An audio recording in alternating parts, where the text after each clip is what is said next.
Halo semuanya, apa kabar? Mudah-mudahan sehat selalu. Jumpa lagi dengan saya, Prof. Dintia Hulu di Prof. Mencaro Channel Guru Informasi Guru dan Siswa. Pada video kali ini, teman-teman, kita akan membahas tentang siapakah sebenarnya pelamar P3K Tenaga Kesehatan yang berhak mendapatkan penambahan nilai 35% atau 158.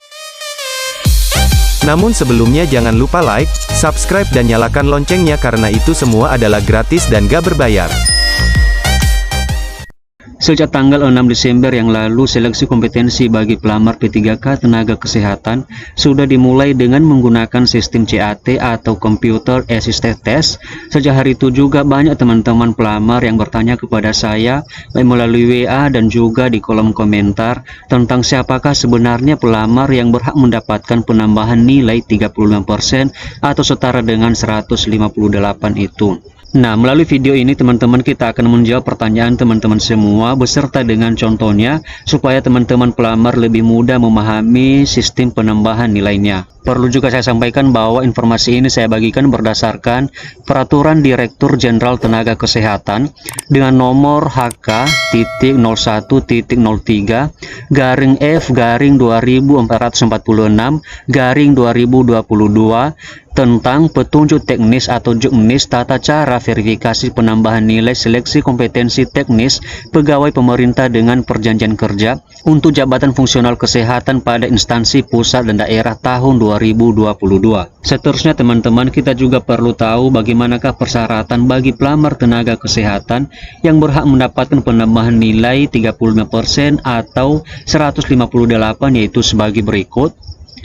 Pelamar yang melamar pada fasilitas pelayanan kesehatan dengan kriteria terpencil dan sangat terpencil sesuai keputusan Menteri Kesehatan nomor 1345 tahun 2022 tentang data pusat kesehatan masyarakat teregistrasi semester 1 dan semester 2 tahun 2021 mendapatkan tambahan nilai sebesar 35% dari nilai paling tinggi kompetensi teknis, yaitu sebesar 158 poin.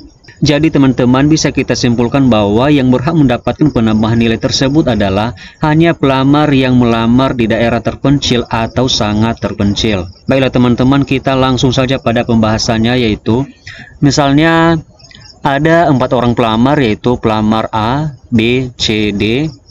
Dan keempat pelamar tersebut merupakan pelamar P3K Tenaga Kesehatan dengan jabatan sebagai perawat terampil, namun mereka berempat bekerja dan melamar di puskesmas atau vaskes yang berbeda-beda. Misalnya si A dengan jabatan sebagai perawat terampil, si A bekerja di puskesmas Teupah Selatan, sementara dia juga melamar di puskesmas Teupah Selatan. Dan tempat dia melamar itu termasuk daerah terpencil teman-teman. Kemudian dia mendapatkan nilai seleksi kompetensi teknis yaitu sebesar 190, dan karena dia melamar di daerah terpencil teman-teman, maka dia berhak mendapatkan afirmasi sebesar 35% atau 158, sehingga nilai akhir yang diperoleh si A adalah 348 dengan keterangan mendapatkan afirmasi. Kemudian si B dan jabatan sebagai perawat terampil bekerja di puskesmas Teupah Selatan juga, namun dia melamar di puskesmas Blangcut dengan kriteria yaitu daerah perkotaan. Pada saat dia mengikuti seleksi kompetensi teknis, dia mendapatkan nilai sebesar 185, namun karena dia melamar di daerah perkotaan, maka si B tidak berhak mendapatkan penambahan nilai, sehingga nilai akhirnya tetap 185 dan keterangan tidak mendapatkan afirmasi. Kemudian teman-teman, kita teruskan dengan si C dengan jabatan sebagai perawat terampil. Kemudian si C bekerja di puskesmas Simuk dan dia juga melamar di puskesmas Simuk dengan kriteria daerah sangat terpencil.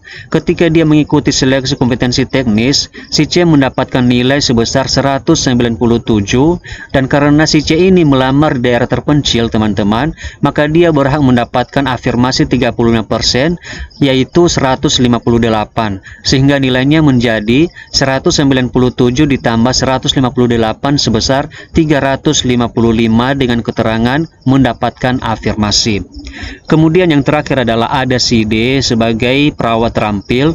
Dia bekerja di puskesmas Hili Sataro dan melamar di Puskesmas Desa Teluk dengan kriteria daerah pedesaan. Ketika dia mengikuti seleksi kompetensi teknis, dia mendapatkan nilai sebesar 215, dan karena dia melamar daerah pedesaan teman-teman, maka si D tersebut tidak berhak mendapatkan afirmasi 35%, sehingga nilai akhirnya tetap yaitu 215 dengan keterangan tidak mendapatkan afirmasi. Nah, jadi teman-teman, dari simulasi tersebut, maka kita bisa menarik dua kesimpulan, yaitu pelamar A dan C mendapatkan tambahan nilai karena mereka melamar pada fasilitas kesehatan dengan kriteria terpencil dan atau sangat terpencil. Sementara pelamar B dan D tidak mendapatkan tambahan nilai karena mereka berdua melamar pada fasilitas kesehatan dengan kriteria perkotaan dan atau pedesaan. Nah, seperti itulah teman-teman contoh atau simulasi penambahan nilai 35% bagi pelamar P3K Tenaga Kesehatan. Semoga pertanyaan teman-teman bisa terjawab melalui video ini. Dan saya juga tidak lupa mengucapkan terima kasih telah menonton video ini sampai selesai. Saya Prof. Dentia Hulu dan sampai jumpa.